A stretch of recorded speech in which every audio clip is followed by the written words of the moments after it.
Hey guys, what's up? Another collection update. Got a little bit of free time, so decided to film another one.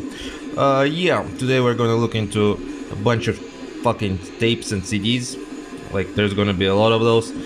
And this is a trigger warning immediately. We're gonna look into some really sketchy, as you call them, sketchy bands. Controversial bands and shit like that. So it's gonna be an interesting one. So it's gonna be a long one. Grab a beer. Let's watch, show, talk, and just talk black metal. First of all, I want to say a special thank you to Gordon. His channel will be linked in description below. A really nice dude. He sent me something like what you would call a care package, and some of his stuff is going to be shown today. He's a real cool dude, always supports me. Thank you, Gordon. Like I said, your package will be out as soon as we're out of this COVID shit here in Estonia. So check his channel out, subscribe, give him a shout out. He's also on Instagram. Cool good dude. In the background, what we're listening to is this one, if you can hear it.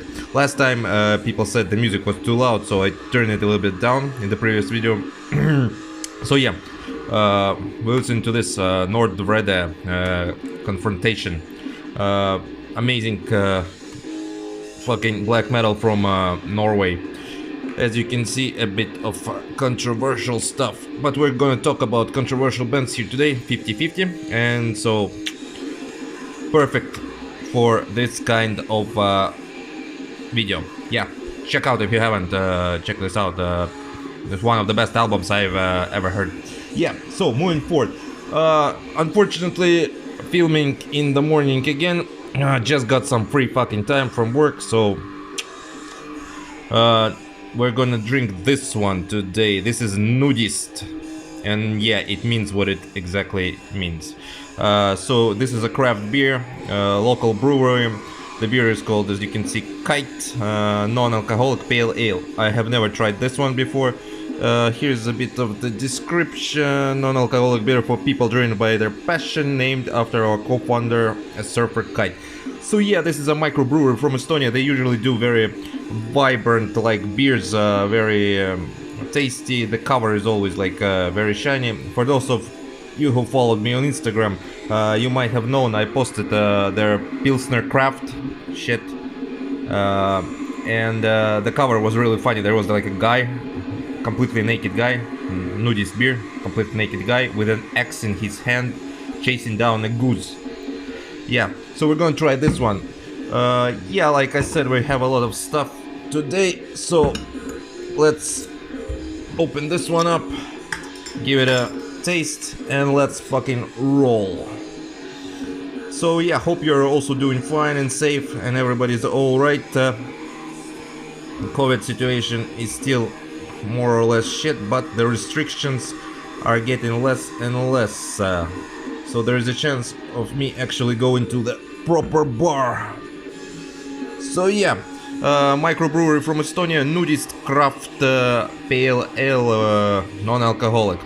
I hope to return to normal beers in June, when I have some fucking free time from work and I can actually drink a beer and do reviews and stuff like that, show you the stuff with a proper beer. But check it out, it's actually a good microbrewery.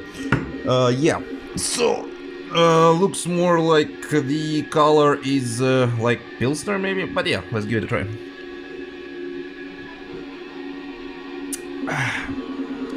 Really good. It tastes like proper alcoholic beer. Okay, 5 minutes of rambling, that's enough. Let's fucking roll. Starting off with this one. This is Moon and Azure Shadow. Moon and Azure Shadow. Age of Darkness and Frost. As you can see, it comes on this very interesting, what you call it, digipack or digibook. Very old school style here. Some lyrics on this side. You can pause and read. Music composed and stuff like that. So Moon and Azure Shadow. This is a one-man project from USA, established in 2012. This is the second full-length album. The first one was released in 2012 while the band, the project has been established. This is a 2019 release. Like I said, the project is one man. He goes by the name of Sean Yoshioka, I think. Sean Yoshioka, yeah. Let's take a closer look at the CD. Very beautiful style here. What is interesting about this project? So basically this is orchestral music. There's like piano, violin. The inside is a very old school Venom worship. As you can see, he's in the vest of Venom. So yeah, there's like piano, violin. There's the samples of whole orchestra playing in the background. The main thing is that the vocals are black metal, and they're put on this epic, atmospheric, magic-like music that basically fans of, I don't know, Lord of the Rings, Dragons and Dungeons will find very appealing to them. It's a very interesting project in this sense that not a lot of people do it like this. There's not a lot of things to compare it to. This is not dungeon synth, like I said. This is full orchestral arrangements placed on black metal vocals and basically a traditional black metal vocals. So this is released by Repose Records. Like I said, A5 Digipack book. This one is limited to 300 copies. The runtime for this one is 50 minutes. So you can imagine, basically it submerges you into this mythical, magical atmosphere. Very interesting music, and it's interesting to, you know, listen to this when you want to relax, maybe get away from things. It just creates this epic atmosphere from Lord of the Rings and stuff. Give it a try. It definitely deserves more attention because it's pretty unique in its own way. So yeah, Moon and Azure Shadow, Age of Darkness and Frost. Very interesting stuff. Now, I'm gonna say it again. This is the last trigger warning. Now we're moving, I'm gonna show you a bunch of controversial stuff, and then we're moving back to non-controversial stuff. So, yeah, trigger warning done. Let's get into this. Bam, immediately we start with this one of...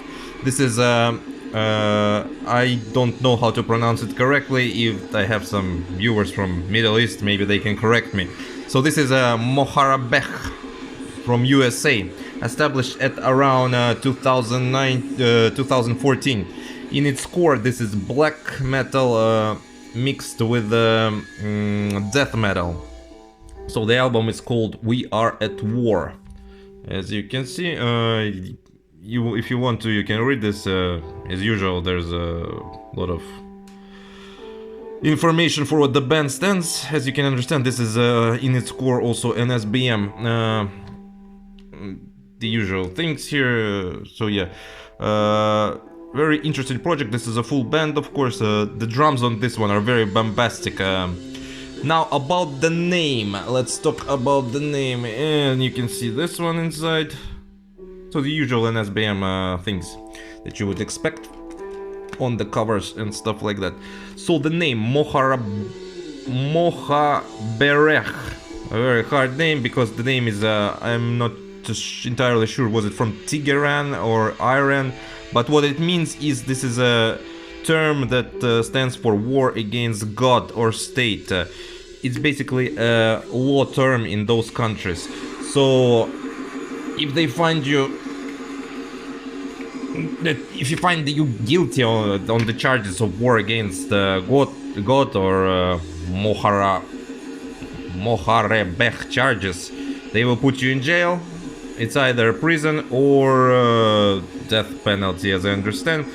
Interesting back cover of the inner sleeve. I think it reminds me of Dark Fury. This what was the album name? This Story Will Happen Again, I think. Basically, very famous image here of Muslim guys protesting or something like that. So yeah, the usual stuff. There's some. Also, it's very interesting. This one has a full-blown solos again, like very heavy metal solos. Yet the music itself represents a more bestial war black metal approach. Musically, it's very catchy, very aggressive, of course, full of hate, and it's very simple. If I would describe it, it's like primitive war metal, but it's very, very fucking catchy. The lyrics, of course, deal with the usual things, as you can understand from here, you know. Yeah, pretty interesting band, and the name is pretty untypical for NSBM bands. But yeah, so War Against God or War Against State, Moharebeh from USA. We are at war, and this one was released on yeah, Lower Celestial Stronghold and Doomsday Elite as well.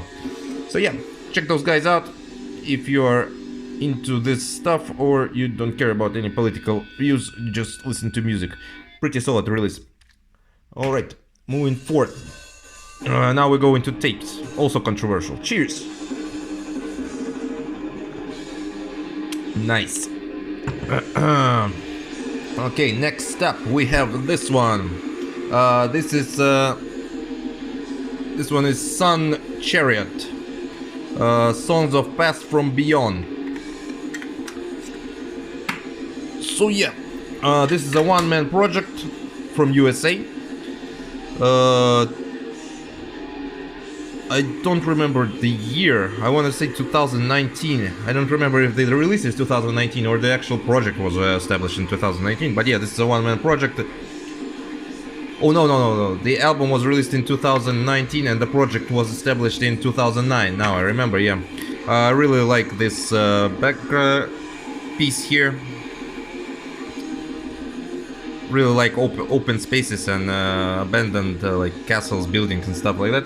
So this is the fourth full-length album by this project. In its core, it's raw, uncompromising black metal. It feels a lot like it's lo-fi as well. Limited to 500 copies. Copy number 408, Werewolf Promotions. Yeah, so lo-fi, it's really lo-fi. The music is more in the background. The vocals take a central stage. Fans of monotonous riffs, you will find them here and you will definitely enjoy them. The vocals are a bit chanting, and I have to say that the compositions are very long on this one. So it's like it creates this flow of monotonous riffy atmosphere. Very nice stuff. Again, NSBM, of course. So this is Sunchariot, Songs of the Past from Beyond. Check it out. Very good lo-fi raw black metal with repeating riffs and monotonous atmosphere. Brilliant stuff. Okay, we are moving fast. So, next up, we have a cult band and not so cult band. Or maybe the second one is also cult band, but I'm not sure about that. Let's take a look at this one. So, this one is Der Geist der Vergangenheit. A split between Blutkult and Maléfice. So, let's start off with Blutkult. A cult band. Oh, also I have to talk about this one. Again, this is an amazing piece of art here. The tape is limited to 200 copies and it's released on Vinlandic Werewolf distribution, as you can see. So yeah, the art is amazing. I really like. I think this one is. I want to say it's, if I'm not mistaken, if the name is correct, what was called Bearhof, Hitler's castle or whatever. I might be mistaken, but yeah, the artwork is really beautiful. Looks like it's under ice or underwater. So yeah, let's get back into the topic. So, Blutkult. Blutkult is already a legendary band in certain circles, established in Germany, 2005. One-man project. The guy behind Blutkult goes by the name of Junker Voland. So, Blutkult is black metal. Sometimes they mix. He mixes black metal with a thing called RAC, or Rock Against Communism, or how we used to call it here, or just rock. I don't like rock because this is not my style. The release is absolutely amazing. This is one of the best that I'm gonna show you here. The Blutkult side. First of all, there's minimum rock or no rock at all here. There's solid black metal, just solid black metal mixed with passages of the guy playing acoustic guitars, and he plays them outstanding, and the passages are so mellow, they feel like you're listening to ballads. The vocals range from those passages, from clean passages of clean vocals, whispering vocals, to traditional black metal vocals. So this is a combo of harshness and hate, in my opinion. This is one of the best materials Blutkult ever put up. I really like it. So now let's move to Maléfice. So the first thing I have to mention here is there's no justice for Maléfice here, because for some reason Blutkult is recorded in studio. The songs that he did and provide are recorded in studio, and they're presented in a, studio way. Maléfice, for some reason, is recorded in 2019 on a live show in Italy. As I understood, this was this infamous hot shower festival in Italy. So the quality is good. There's no problem with the quality, but I wouldn't judge a band on live, So what can I say about this band based on the live recording? I can feel that this is a more slower, more atmospheric black metal. There are quite a few synth parts there, and the slower riffs feel more like of a occultic black metal. I don't even want to say ritualistic, but it's more like of a occult thing going on there. The band itself is from France, established in 1999, so it's a very long-running band. And that's pretty much it. Blutkult, I mean, if you're gonna be on a split with Blutkult, you have to understand that Blutkult will steal the show. So yeah, Blutkult and Maléfice split Der Geist der Vergangenheit. 200 copies on Mainlandic Werewolf distributions. Like I said, do yourself a favor and check out Blutkult site. Some really fucking good stuff here. I was really surprised. Okay, so from one split we are gonna move to another split. Cheers. Another very infamous split. Let's call it like this, with infamous one band for sure is very infamous. Okay, so we're moving forward and we go to this one. This is Poprava and Dark Fury split, Furor Slavica. Yeah, you have to know about Dark Fury if you haven't been sleeping under the rock. Here's a bit of information to whom the stuff is dedicated. Interestingly enough, for example, one song is dedicated to satanic black metal skinhead commando from Czech Republic. Yeah, very interesting title. As you can see in the background, there's a fight going on. I'm guessing this is a mosque here. So yeah, you can understand that this is an SBM in its purest form. So let's talk about Dark Fury first. Of course, legendary band from Poland. 1997 is the year of establishment.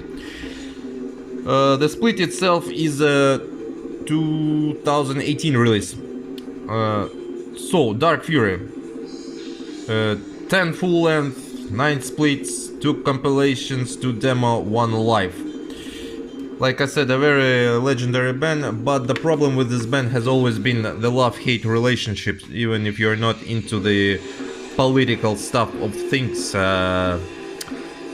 What do I mean by that? I mean that a lot of people sometimes find their work to be boring. Or not boring, maybe, but mediocre. And I am one of those people who definitely feels that sometimes they release an album which is mediocre. So they have a good album, the next one is, for example, a bit mediocre. Not boring, I'm not gonna say boring because it's not boring. So yeah, a lot of people have this love-hate relationship, and I think that's why the band never actually exploded like big on the black metal circles, even though it's legendary in the NSBM circles. But again, very interesting stuff here. I listened to the split, the Dark Fury side is absolutely fucking amazing. The best material that I've heard from them for a long time. The quality is absolutely clear. I mean, crisp fucking quality. Everything is, you can hear the drums, the guitars perfectly. Everything is fast and furious, a bit of epicness in the music, a bit of epicness even in the drama. They have this warlike parts there. Of course, the whole thing from Dark Fury feels like it's drowning in elitism from the first notes to the last notes.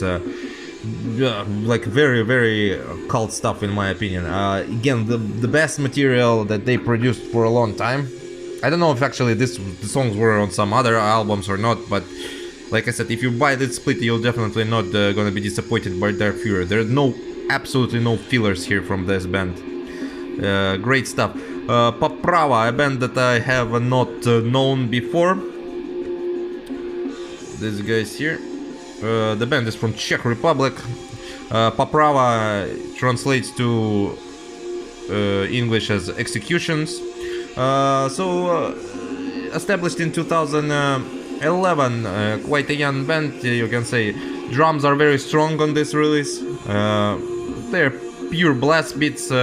Interesting thing about Poprava is that there's dual vocals here. So basically there's like traditional black metal screams and this bestial growls. Again, Poprava does the same thing as I talked about the previous band, then the Moharebeh one. It feels like it's more of a war bestial black metal approach than the traditional black metal. It's an okay band, but again, like the previous split that I have showed you, again, if you're gonna be on the album with Dark Fury, and if Dark Fury is not gonna release their mediocre material and they're gonna release something like this, absolutely Dark Fury will steal the show from you immediately. So I enjoyed, of course, the Dark Fury side more than Poprava. Poprava is a solid band, but again, it feels like it's there to be there, you know. It's there for the cause of the, movement. Yeah. So Furor Slavica again, amazing split, but Dark Fury steals the show. All right. Cheers.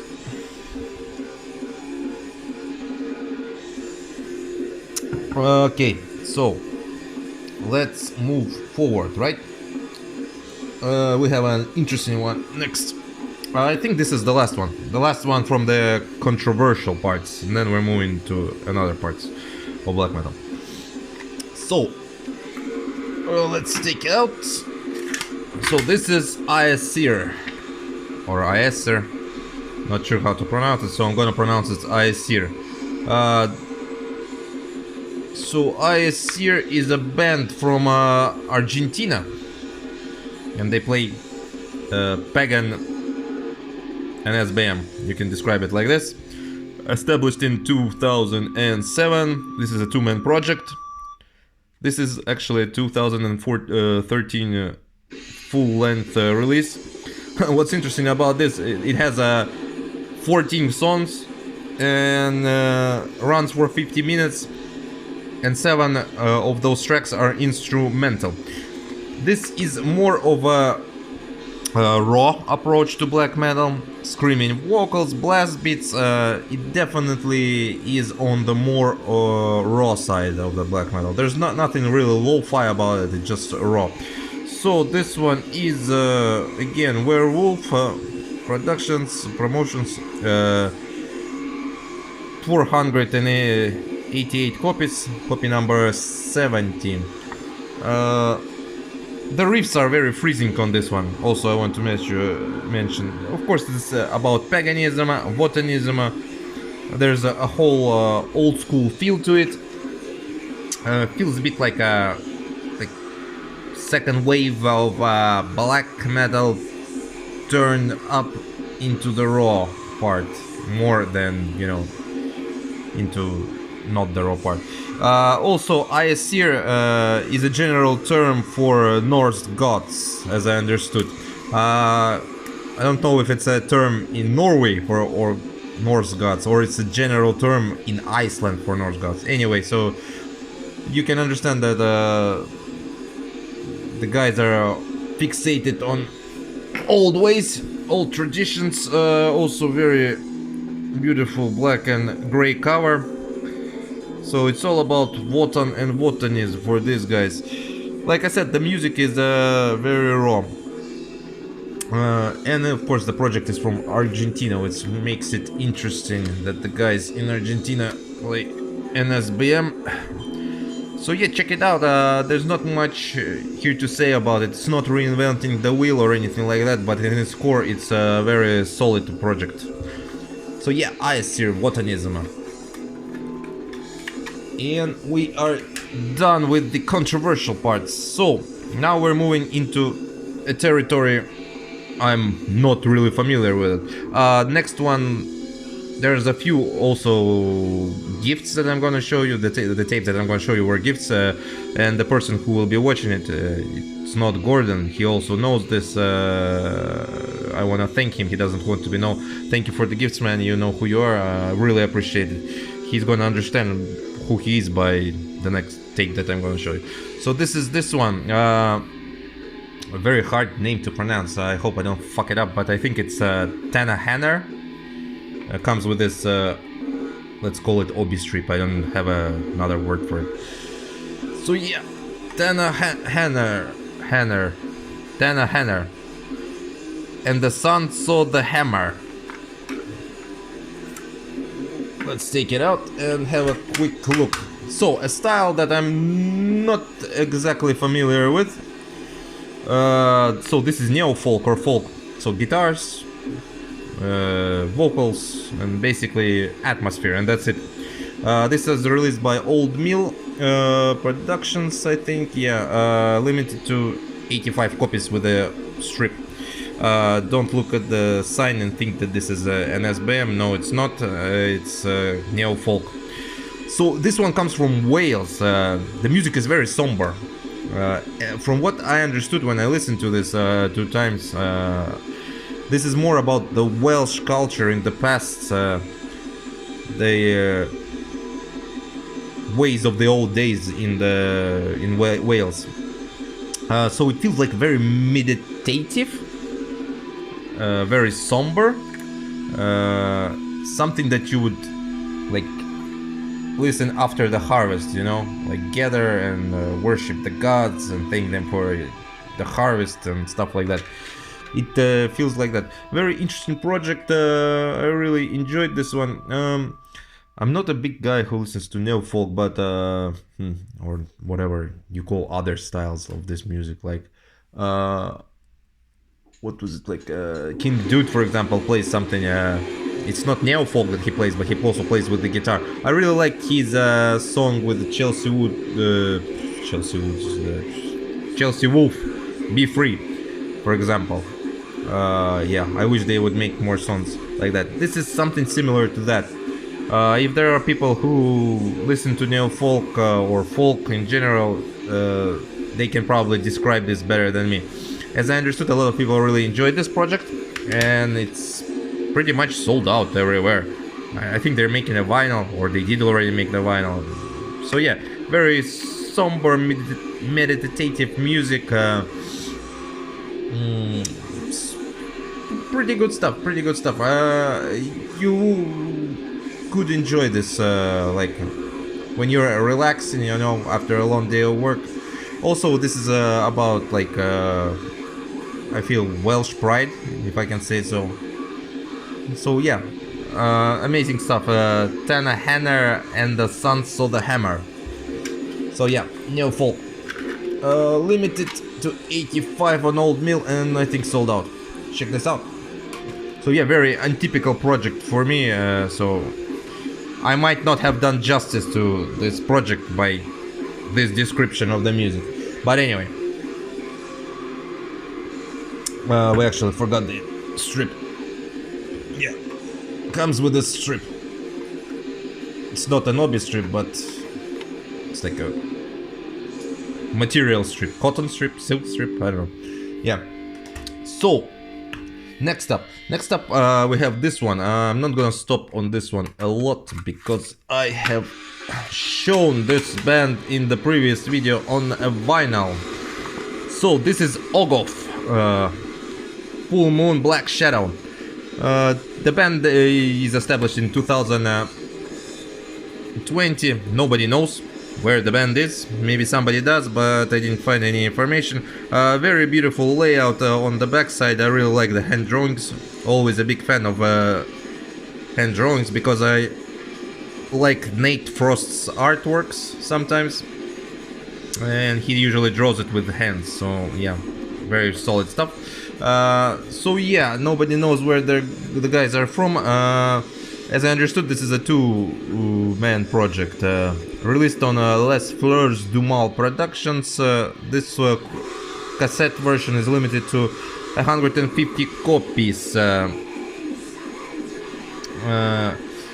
In its sense, comes on a very beautiful red tape. In its sense and in its core, this is dreadful, lo-fi, primitive black metal.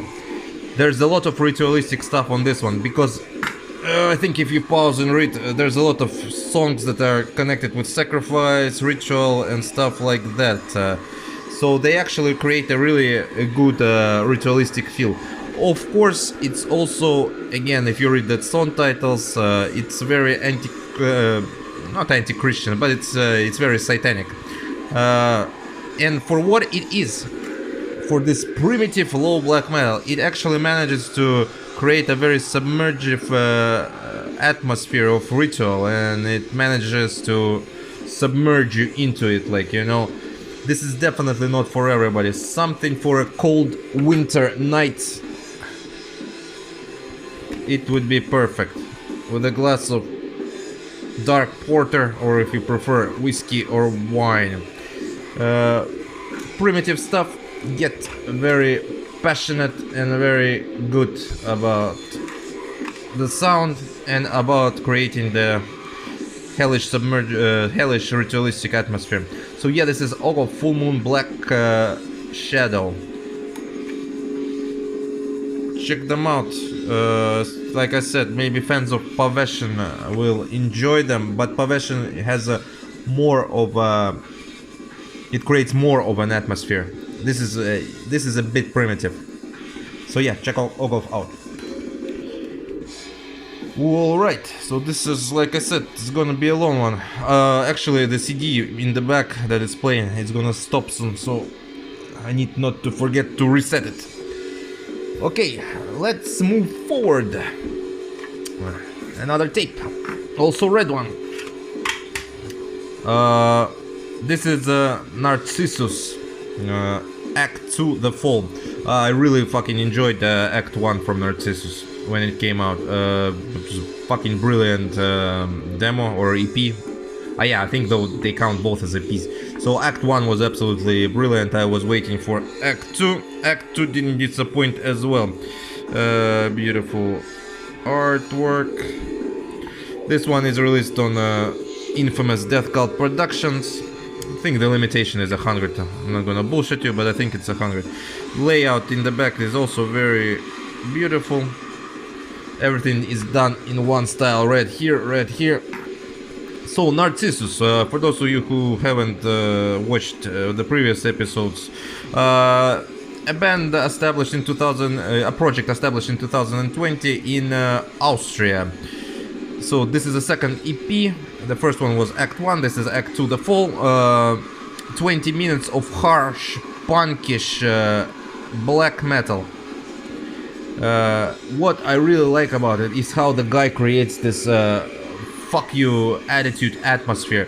Like I said, it's punkish, it's black and rollish, and yet it's a very true black metal.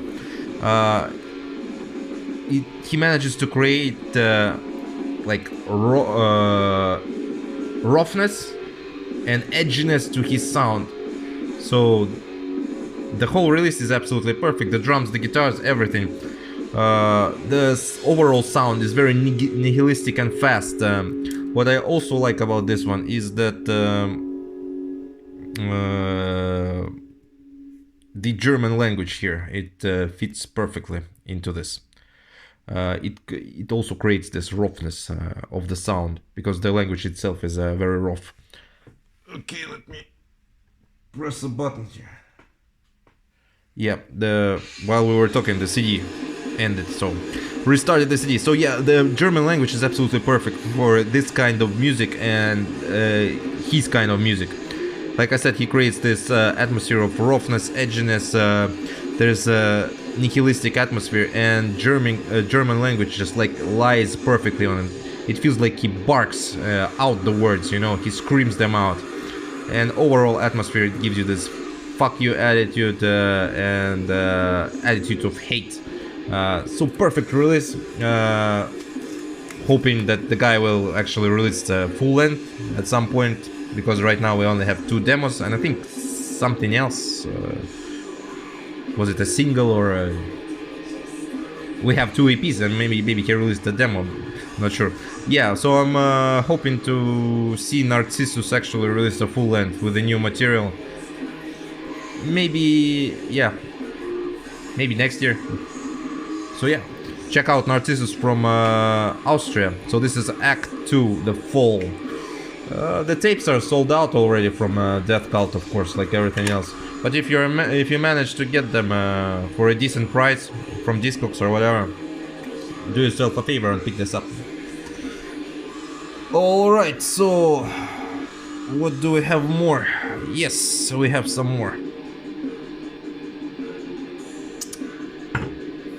A band that everybody knows, a band that everybody loves, a band that everybody is hyped about.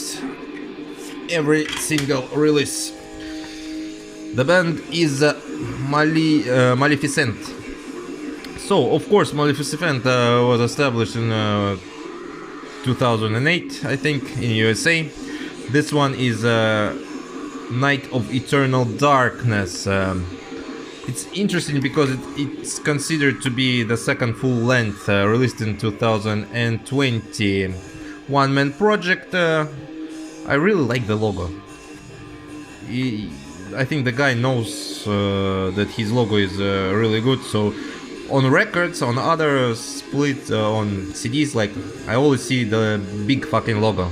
He always puts it in the like sleeves, on the covers, and it's like magnified. And yeah, the logo is very beautiful, so it deserves to be here. DeathKvlt release. What was it? 100 copies also. I don't even know if I have to say anything about Maleficentt. You know. This one starts off with an instrumental track. The track sets the mood. I think it's called March of the March of the Circle of Shadows, and it actually feels like a march. It's kind of a bit, maybe I would use the word groovy, but groovy in the black metal sense. It kind of sets the mood up, and then like bam, from the second track you're entering this realm of second wave of black metal with icy cold riffs, a bit of melancholic mood in general. It's just a perfect release. I haven't actually heard anybody say that Maleficentt had a bad release. The guy knows how to play black metal. He does it very perfectly, and every release is just solid and solid. I highly urge you to pick this one up. If from any of the ones that I show you, I like highly urge you to pick this one up. I actually urge you to pick everything up by Maleficentt. A brilliant black metal, just brilliant. Again, we're waiting, I think, for a new album that's gonna come out soon, or not gonna come out soon, but we're definitely waiting. So yeah, great stuff from a great project that everybody has been talking about. So yeah, Maleficentt, Night of Eternal Darkness. And now we're gonna move into the last tapes, and then we're gonna have some CDs and some maybe rambling. So, the last tape. This one is even more hyped than the last one. Yep, and that's actually possible. I'm not joking. Okay, we have this one. Anybody guessed what it is already? It's Pan-Amerikan Native Front, Little Turtles War. One-man project. The guy behind the project is here. He runs by Curator of War, and the project itself was established in 2015 in USA. Of course, this is actually the second full length of this project. I think there was like a gap of what, 4 years between this one and the previous one. Released by DeathKvlt, limited to 200 copies. There was a big demand for this one. I know this one is coming on vinyl as well. Let's take a closer look into the cover. By the cover you can understand that this is something that you would call again, if I'm not mistaken, some people call it what, Native American black metal, or native black metal. I'm guessing Native American black metal. Little Turtles War. Little Turtle was actually a historical figure. From what I understood about this historical figure, that he was one of the list of people, leaders, who thought of the American invaders, basically waged war on them. Of course, the whole album is like a declaration of war. It creates an atmosphere of war, hatred, and yet it also manages to create an atmosphere of self-pride for the native people. First and last tracks are actually in the native language. So, and there are also 2 instrumental tracks on this one. An overall run is 42 minutes of something that I would say is uncompromising war-themed black metal. Creates a range of emotions here: desperation, hate, pride, war, of course. Yeah, it's a very interesting project with very interesting themes in it, especially in our modern world. Like, you know, it makes you think about the native people of America who lived there before and how they fought against the enemy that was more powerful than them, but never gave up, even though they suffered a lot, I think. But yeah, so it manages to create all this atmosphere. Yeah, it's a very solid release, very interesting project, interesting themes. If I'm not mistaken, the only issue I had with it is that I think side B, yeah, side B is more powerful than side A, but this is just to me. Overall, it's, yeah, very solid. So check it out if you haven't heard about Pan-Amerikan Native Front. Check this guy out. And we know this is a legit project. I mean, like, a project from, you know, a legit person, not like some other project that claim to be from Iraq, Iran. You know, they put hype stickers on their tapes saying we're from black metal from Iraq, and then it turns out it's black metal from France, Austria and Kazakhstan. In this case, this is a legitimate project and a very solid one. Check it out, Pan-Amerikan Front, Little Turtles War. Whoa, ho ho, 46 minutes, Jesus fucking Christ. Okay, we have a bit more. So, a bit of backstory on this one. I'm gonna show you a shitty release first that I got. So the next three are CDs, right? So what happened is my relatives went to St. Petersburg. They went to, on their way back from St. Petersburg to Estonia, they went to a shop, right? And one of them just took a pictures like this on the phone of stands of CDs. And they were like for 5 minutes there. They sent a message to me saying, hey, if you see something, just let us know, we'll be here for 5 minutes and we'll buy it for you. The price of original CDs in Moscow, due to ruble being shit right now, is 4 euros. So of course, if I see something, I'm gonna buy it because, you know, the price is so good.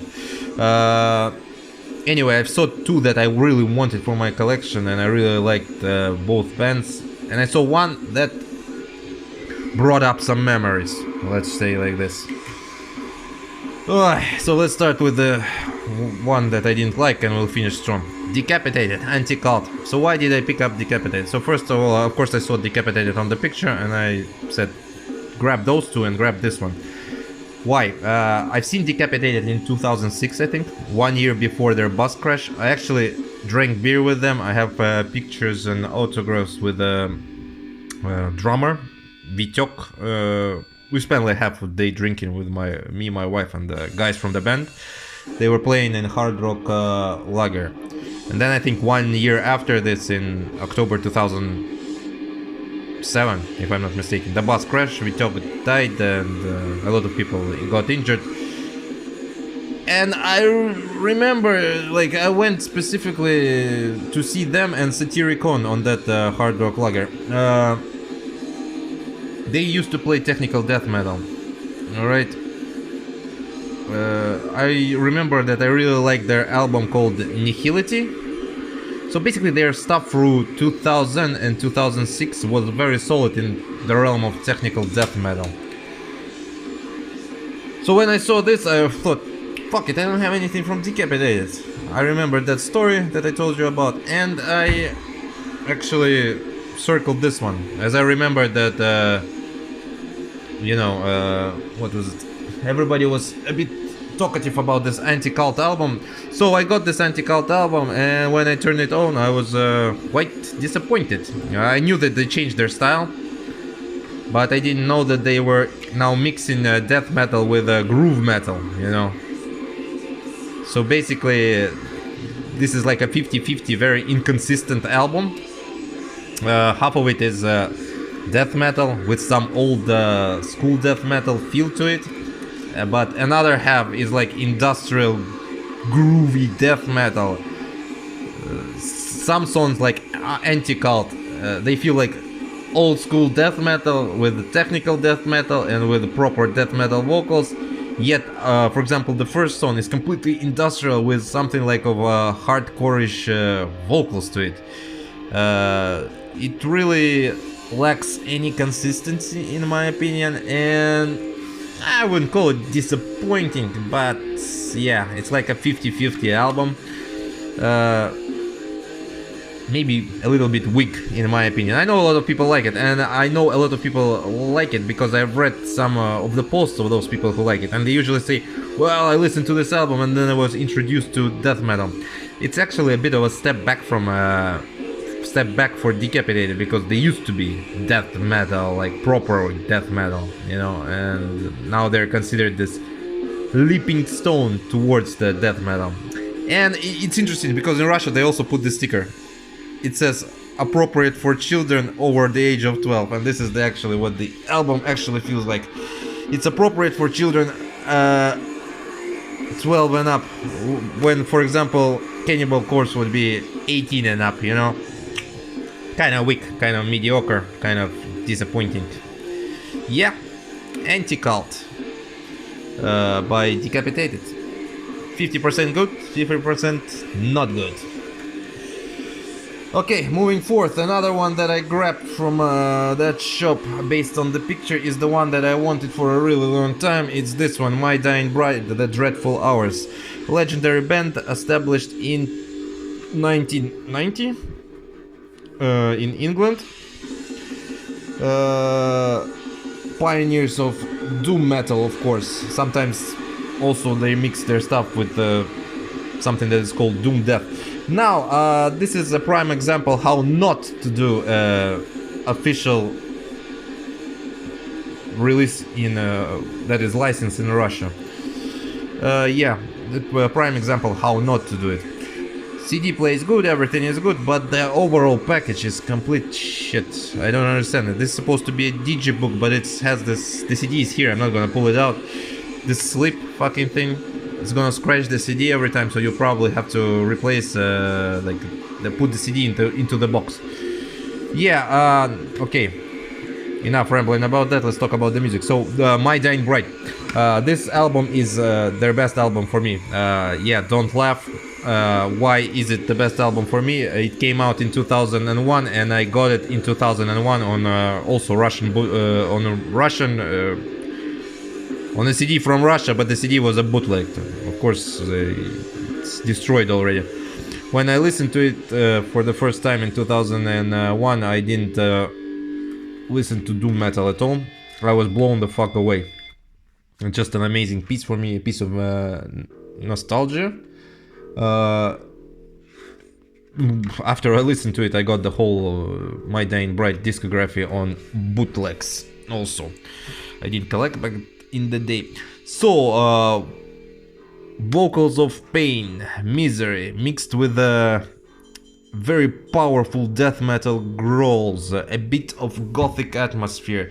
How I would describe Dreadful Hours is only by one word. It's dark. It's dark and it's absolutely perfect. Like I said, yeah, this is. I know it might be heresy for somebody, but like I said, this one holds a lot of nostalgia for me, so, and it always will be my favorite My Dying Bride album. I don't think that My Dying Bride even has a bad album. They don't have any fillers. Like, their albums are always, well, always consistent and always deliver at least half of material that is really good. A legendary band, Death Doom, very influential. My Dying Bride, The Dreadful Hours. Okay, we have the last one. Shit, talked for very long. Last one. I got this because it's impossible already to get the CD. In some places they sell CD for like fucking 18 euros for a CD. I got this from Russia, again, officially licensed in Russia for 4.5 or 5 euros. I really wanted this. I can't wait for them to finally re-release it on vinyl. For fuck's sake, please, it's been so long. It's only been released once on vinyl. Unbelievable, and it's already hard to get the CD. Of course, I'm talking about this album, Schwein by Marduk. 2015 release, yet to be released on vinyl. This is an album, when it's going to be released on vinyl, I'm definitely going to upgrade and get it on vinyl. Legendary band from Sweden. 1990 is the year of establishment. And again, I don't need to talk about Marduk a lot. Schwein is amazing. It's a warfare soundtrack. A lot of things going on here. There's songs like Blonde Beast, which deal with a Nietzsche concept of Blonde Beast, so to say. Powerful, chilling, groovy sounds sometimes.